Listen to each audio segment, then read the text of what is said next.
Bonjour, voilà. Je vais vous proposer la recette aujourd'hui la plus simple possible des tourteaux corésiens, donc crêpes de sarrasin, à la différence que là on met de la levure pour faire lever par rapport à une crêpe bretonne qui n'en a pas. Voilà, alors il faut ce que j'ai mis, 300 g au total de farine, donc 250 g de farine de sarrasin bio, et 50 g de farine blanche bio toujours, provenant de ce producteur donc de Haute-Corrèze. Voilà. C'est lui qui produit et qui meule la farine, qui fait la farine. Donc, au total 300 g, donc 250 et 50 de farine. Je prends de l'eau, alors si possible de l'eau non du robinet, parce que souvent elle contient de l'eau de Javel, donc c'est contre la levure. Donc de l'eau tiède, environ 30 degrés. Je mets la farine, la levure, c'est là 35 à 40 grammes, pas tout à fait, de levure de boulanger. Alors ce que je fais donc, je le mets dedans, je laisse tremper. Je suis en train de la délayer.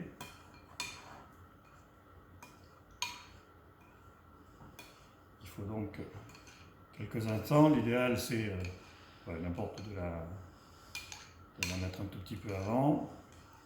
Pour raison de vidéo, je l'ai mis en même temps pour vous montrer. Voilà.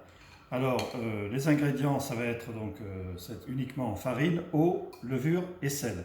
Mais le sel, je vais le mettre au tout dernier moment avant de faire les trucs. Parce que le sel est contre-indiqué, annule une partie de l'effet de la levure. Donc, le mieux pour moi, c'est de mettre le sel à la fin.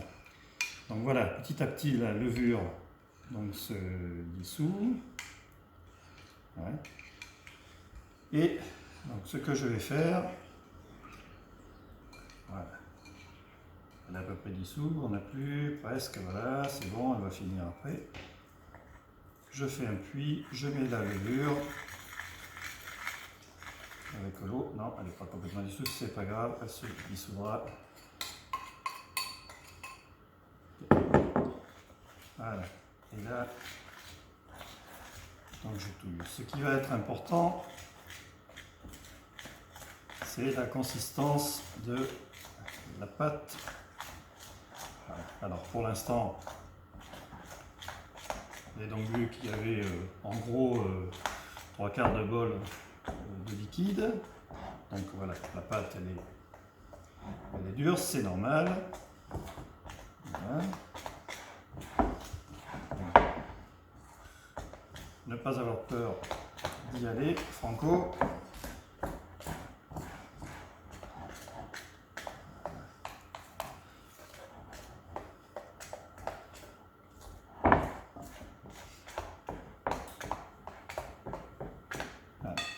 Et après, on va donc rajouter l'eau, toujours la même. Alors, une eau, si possible, à température ambiante au minimum, voire au-dessus de 20 degrés, 20-25 degrés.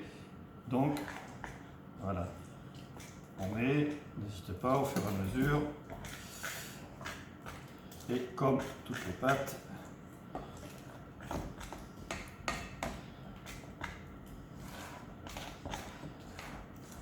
voilà. Et on va fort, comme faisait ma grand-mère, avec une cuillère en bois.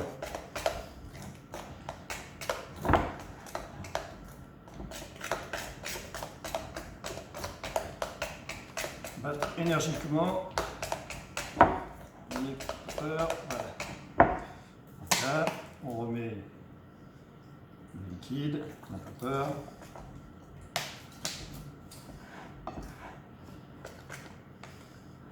Attention de ne pas en mettre partout.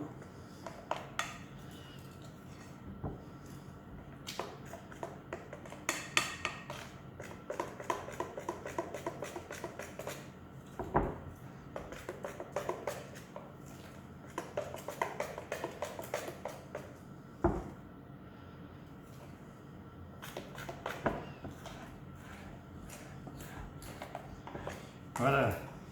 Alors, vous voyez, déjà, consistance de la pâte. Voilà.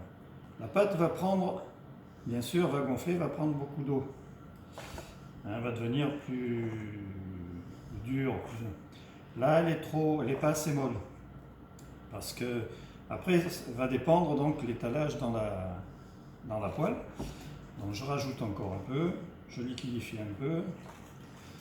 Pas avoir peur d'en mettre, pas trop bien sûr. Voilà, là je pense qu'on va être bon. Donc en gros, vous avez eu les 3/4 d'un bol, plus c'est un bon demi-litre d'eau, donc presque 3/4 de litre.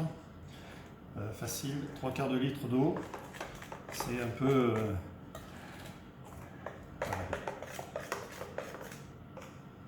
voilà. Là, alors je montre bien ce que j'ai commencé. Vous voyez.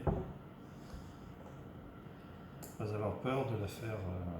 De toute façon, si on la juge un peu trop solide, au dernier moment, on peut rajouter de l'eau sans problème, mais pas trop. Si on en rajoute trop, on va jouer sur la qualité de... Voilà, alors, la première partie, c'est tout simple. Voilà, c'est préparation de la pâte. Et maintenant, on va mettre dans un coin chaud et on va attendre que ça lève, en gros, 1h30 à peu près.